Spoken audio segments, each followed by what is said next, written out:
Hello, welcome to the session where we look back at the highlights of the last Parliamentary Assembly session right here at the Council of Europe. In this edition, accountability in the Parliamentary Assembly and the Prime Ministers of Moldova and Montenegro. But first we start with migration. The Parliamentary Assembly set aside a whole day of joint debates on the migration crisis, starting with statements from the Mayor of Athens and the Council of Europe's Secretary-General.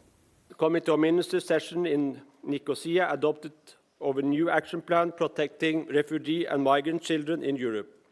That plan rests on three pillars. First, ensuring access to rights and child-friendly procedures, including every child having a nationality. This is very important. Every child having a nationality. Second, promoting effective protection with guardianship systems in each member state, measures to prevent violence, exploitation, and the arbitrary deprivation of liberty, and the fast and efficient provision of family reunification in line with international standards. And third, enhancing the integration of children with the provision of quality education and the means to participate in their new community. We should be judged by our treatment of the most vulnerable in society. European cities and local governments can play a central role in implementing integration policies that promote peaceful coexistence and mutual respect among our citizens. We have the advantage of being the governing entity that is the closest to the citizen, and social cohesion is at the core of our policies. But we cannot act on our own. We need support to do it. Better coordination with regional and central governments and more competences and allocation of funding. We need our role to be acknowledged. Migrant and refugee presence should be seen as a unique source of wealth for European cities, as a main component of our inclusive and dynamic development. The way we are going to handle these issues will determine our future as a continent in the years to come. The statements were followed by the first joint debate of the day, combining the humanitarian and political response to the migration crisis with the implications of the European response to transit migration.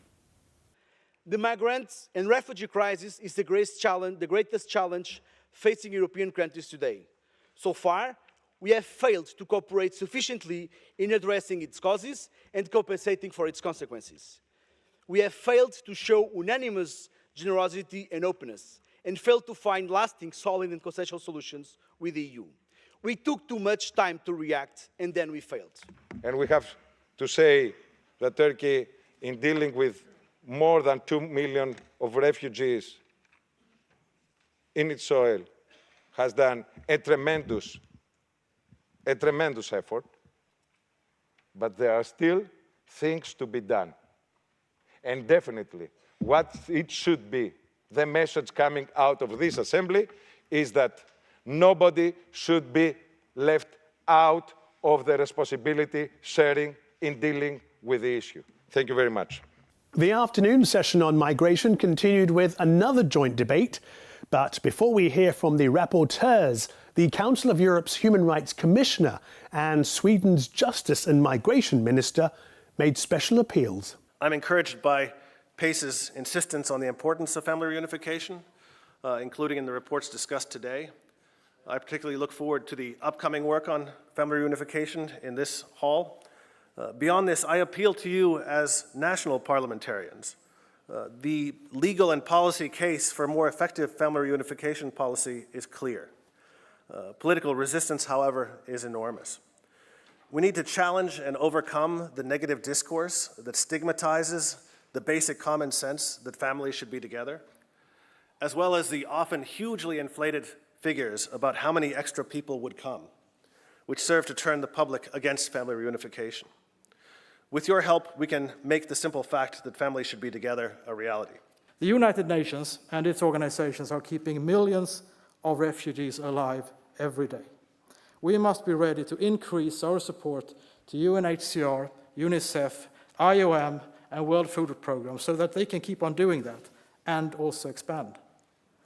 And Europe can do much more on resettlement, where we fly out the most vulnerable refugees to safety in our member states.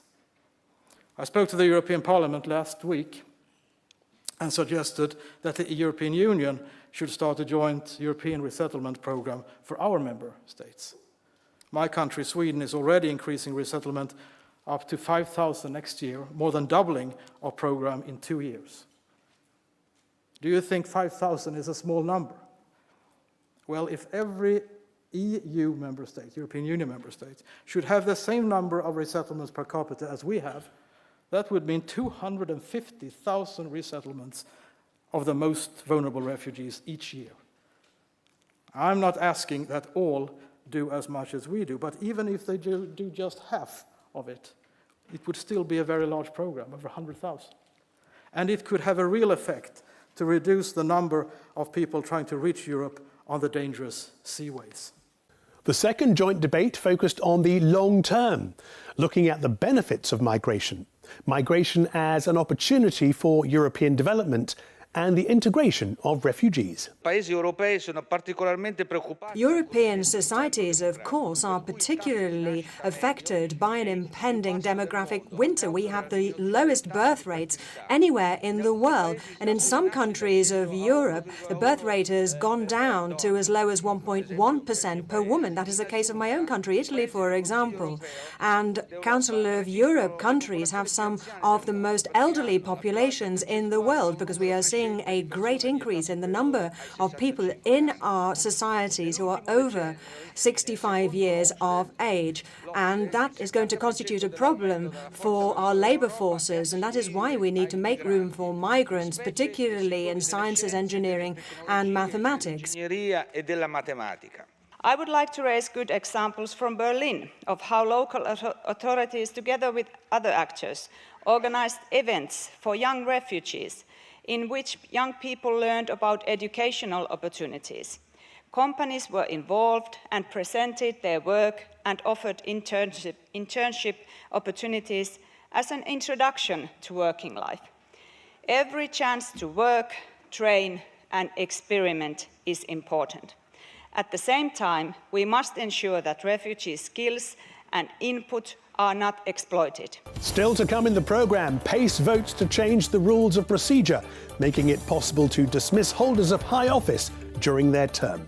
But first, the Prime Minister of the Republic of Moldova delivered a strong speech in the Parliamentary Assembly in which he said that his country is fully committed to European integration and that there was no plan B.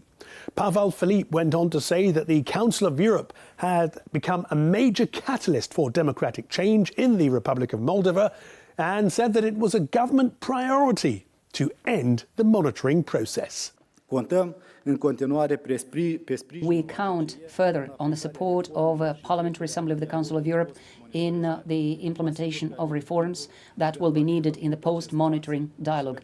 I would like to assure you that the time has come for Moldova to move to the post-monitoring stage. The Republic of Moldova has real potential to achieve that, and our citizens should be assured that they do have a place in the European space of democratic values. We are expecting the next visit of the PACE co-rapporteurs for the Republic of Moldova, and I'm convinced that they will have the possibility to see firsthand the progress achieved by our country in delivering on our commitments. This idea has been confirmed by the Parliamentary Assembly of the Council of Europe in its resolution number 1955 of October 2013. A confirmat-o în rezoluția 1955 din 2 octombrie 2013. The Prime Minister of Montenegro, Duško Marković, has addressed the Parliamentary Assembly 10 years after it became the 47th member state of the Council of Europe. Mr. Marković pointed to a string of achievements, including efforts to combat corruption, organised crime, money laundering and intolerance. But Mr. Marković also warned of challenges ahead and said that he regretted a decision by Montenegro's opposition to boycott parliamentary activity. Prelomnom trenutku za Europu, pred kojom su izazovi populizma, migracija, terorizma. In the decisive time for Europe, faced with the challenges of populism, migrations, terrorism, religious radicalization, financial crisis, and many others, boycott of the national parliament or this assembly means deepening the crisis of parliamentarism. It brings to the endangering of democracy, weakening the role of parliamentary diplomacy as well. It means erosion of the values that all our European societies are based on. It seems that not all of us have learned that it is only through democratic elections that power can be taken, that one has to work hard to develop international reputation, and to participate in dealing with European problems, one has to be here, in this Parliamentary Assembly. The Parliamentary Assembly has voted to amend its rules to put in place a procedure making it possible to dismiss senior elected officials during their term of office. The resolution was adopted on the basis of a report by Lilane Marie Pasquier, and it applies to the President and Vice Presidents of the Assembly and the chairpersons and vice chairpersons of PACE committees.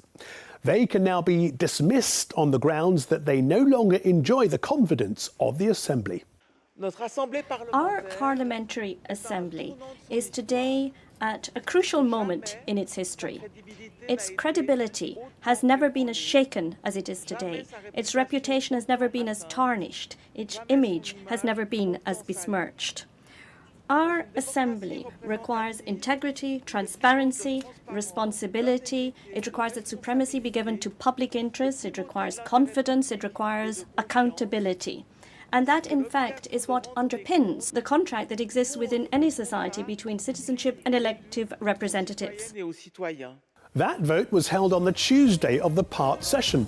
On Friday, a cross-party motion was tabled by 158 members for the dismissal of PACE President Pedro Agramunt. The motion is to be put to a vote of the Assembly at the opening of the next session. That's due to take place in the second week of October.